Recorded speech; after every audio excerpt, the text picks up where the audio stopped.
ముందు మీరు మార్క్ఫెడ్కు చూపించండి, మార్క్ఫెడ్కు రైతులను చూపించండి, వాళ్ళు బతికే మార్గం చూపించండి. అది చాలా ముఖ్యం. Right sir. ఇక వంశీ పిటిషన్కి సంబంధించి ఇప్పుడు మీరు చూసారా, నిన్న వాళ్ళు పొద్దున్న 7 ట్విట్టర్లో నేడే విడుదలని చెప్పి బ్రహ్మాండమైన విడుదలని చెప్పి పెద్ద ఇదేశారు. సాయంత్రం 7 భూమి బద్దలవుతుందని. భూమి మామూలుగానే ఉంది, ప్రశాంతంగానే ఎవరు ఉద్యోగాలు వాళ్ళు చేసుకుంటున్నారు, ఏమి బద్దలు కాల. ఏంటి అసలు ఆ వంశీ పిటిషన్ తర్వాత వంశీ గురించి ఆయన మాట్లాడినప్పుడు, జగన్మోహన్ రెడ్డి గారు మాట్లాడినప్పుడు వంశీ గారి భార్య నవ్విందని కూడా అదొక కథనం విపరీతంగా రౌండ్ అయింది నేను సోషల్ మీడియాలో. నేను ఇప్పుడు అదే చెప్తున్నా. ఇప్పుడు ఎవరు ఖర్చు నవ్వారు, లేదా నవ్వారా, లేకపోతే ఇంకో విధంగా ఫోటోలో వచ్చిందా, లేదా ఎవరు బాధపడ్డారు, జగన్మోహన్ రెడ్డి ఏ పాపను ఎత్తుకున్నాడు, ఇవన్నీ వీటన్నింటినీ తవ్వి తీసి ప్రజలకు ఏంటండి ప్రయోజనం నాకు అర్థం కాదు. ఇప్పుడు చంద్రబాబు నాయుడు గారు అంటే అభిమానించే వాళ్ళు ఎవరో వెళ్ళి ఫోటో తీసుకుంటారు, మన దగ్గరే తీసుకుంటారు, చంద్రబాబు దగ్గర జగన్ దగ్గర తీసుకోరు. దాని మీద పెద్ద విషయం ఏమి ఉపయోగం అంటాను నేను. మిర్చి రైతుల గురించి అధ్యయనం చేయండి, ధర ఎందుకు పడిపోయిందో చేయండి, ఏమన్నా మార్గం అది వదిలేసి ఆ పాప ఫోటో చేశారు ఓకే, అంతమంది వాళ్ళు కూడా చేసి ఉండొచ్చు, కానీ మీరు మెరుగ్గా ఉండాలి కదా. ఇంకా రెండో విషయము, ఇంకా రేపు కొడాలి నాని కూడా అరెస్ట్ చేస్తారు. ఆయన నన్ను అరెస్ట్ చేసుకోండి, నాకేం కాదు, నేను అరెస్ట్ చేసినా జగన్తోనే ఉంటాను ఏదో చెప్తున్నారు. నేను కొడాలి నాని బూతులను ఏ రోజు సమర్థించలేదు, వంశీని సమర్థించలేదు, ఆ ప్రశ్న కూడా ఉత్పన్నం కాదు. కానీ అదే సమయంలో అరెస్టులు చేస్తే ఏమవుతుంది? ఆకాశం ఏమైనా ఊడిపడుతుందా? ఎంతమందిని ఇందిరాగాంధీ దగ్గర నుంచి చంద్రబాబు నాయుడు వరకు, రేవంత్ రెడ్డి వరకు అందరు అరెస్ట్ అయిన వాళ్ళే కదా.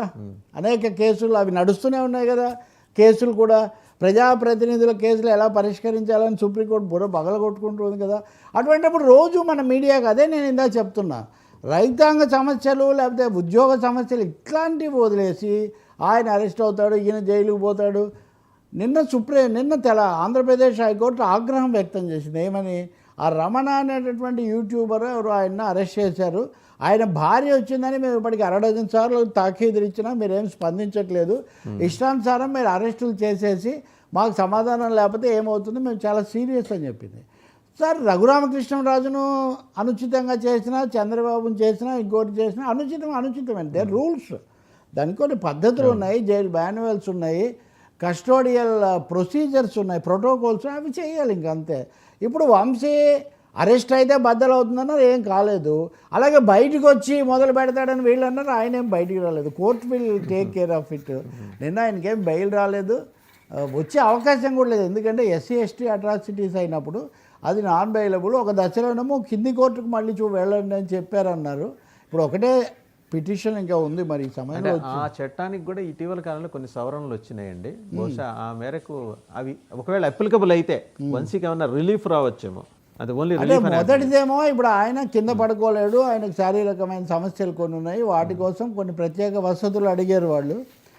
దాన్ని ఈ రోజుకి వాయిదా వేశారు. బహుశా మనం ఈ పాటికి కూడా వచ్చి ఉండొచ్చు, లేకపోతే సాయంత్రానికి అవి రావచ్చు.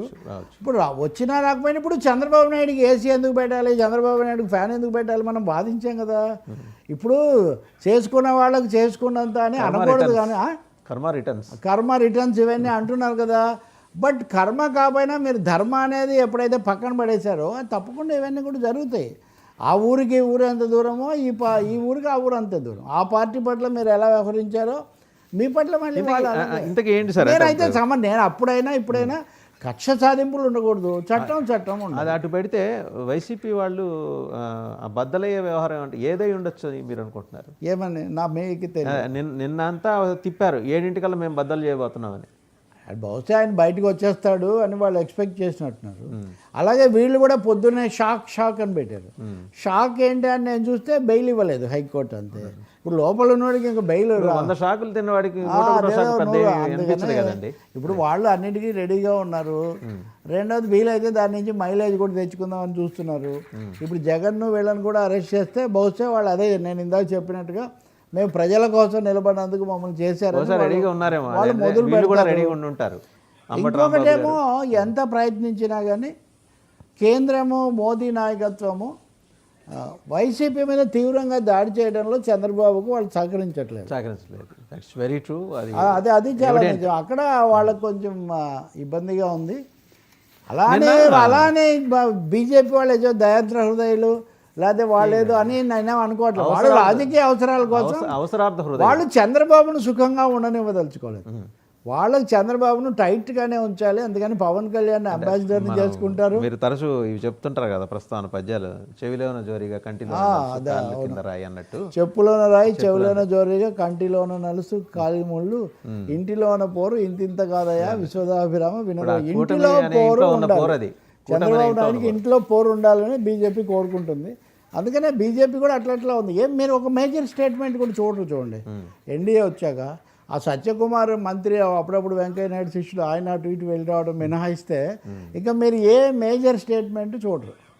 బహుశా కొత్త అధ్యక్షుడు వస్తే ఏమైనా జరుగుతుందేమో, ఆ కొత్త అధ్యక్షుడు ఎవరు అన్నది కూడా మనం ఇంకా సస్పెన్స్గా ఉంది. ఇంకా ఇంకో విషయానికి వస్తే సార్, అంటే ఏపీ రిలేటెడే మనం కనుక చూస్తే వన్సీ పిటిషన్ అయిపోయింది, జగన్మోహన్ రెడ్డి గారి అరెస్టు అయిపోయింది, ఉండవల్లి గారి గురించి మాట్లాడుకున్నాం. ఇక తెలంగాణ అంశాలు, కేటీఆర్ ఈటల పరస్పరం, ఒక ఆయనది పింక్ బుక్, ఇంకో ఆయనదేమో సాఫ్రాన్ బుక్. నిన్న నుంచి వాళ్ళు మన కవిత పింక్ బుక్ అని మాట్లాడినప్పటి నుంచి వీళ్ళు సాఫ్రాన్ బుక్ అందుకున్నారు. అవును, కేటీఆర్ కాకుండా ఇప్పుడు అసలు కేసీఆరే రంగంలోకి వచ్చారు కదా.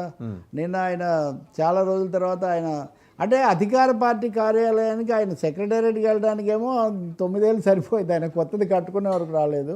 ఇప్పుడు ఆయన నిన్న వెళ్ళారు, అంటే అది ఆయన రేవంత్ రెడ్డి గారి కోసం కట్టించారు, రేవంత్ రెడ్డి కోసం ఆయన కట్టి ఆయన సిద్ధం చేసి ఆయన వెళ్ళారు. చాలా అరుదుగా జరుగుతుంటుంది. ఇప్పుడు ఆయన నిన్న మాట్లాడుతున్నాడు, ఇది నచ్చిన ప్రభుత్వం కాదు, మెచ్చి వచ్చిన ప్రభుత్వం కాదు అంటున్నారు. అంటే ఓడిపోయిన ముఖ్యమంత్రి ఉన్నటువంటి వాళ్ళని ఇది మెచ్చింది కాదు, నచ్చింది కాదు వచ్చి ఎందుకు అంటున్నారో నాకు తెలీదు. రెండో విషయం, ఉప ఎన్నికలు వస్తాయి, ప్రధాన ప్రసంగం ఎందుకు వస్తాయి, ఎలా వస్తాయి? ఆయన కరీంనగర్లో 2 సార్లు పోటీ చేసి ఉప ఎన్నికలను ఒక అస్త్రంగా మార్చుకున్నారు, ఓకే.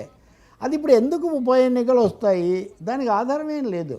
అంటే ఎన్నికలు అని చెప్తే తప్ప పార్టీ క్యాడర్ను కాస్త ఉత్సాహంగా ఉంచలేని పరిస్థితి. అంటే అదొక్కటైనా సార్, లేకపోతే ఏమన్నా బీజేపీ బీఆర్ఎస్ మధ్య రహస్య బంధం కూడా ఏదన్నా రహస్య బంధం ఎందుకు? మనం నిన్న చెప్తున్నా, నేను ఎమ్మెల్సీ ఎన్నికల్లో బీఆర్ఎస్ పోటీ చేయట్లేదు, వాళ్ళు ఎవరికి ఓటేస్తారు? వాళ్ళు న్యాచురల్గా కాంగ్రెస్ ఓటేయకూడదు కాబట్టి కాంగ్రెస్ ఓటేయకూడదు కదా, వాళ్ళు ఎవరికి వేస్తారు? విషయం చెప్పలేదు కదా. పోనీ వామపక్షాలలాగా మేము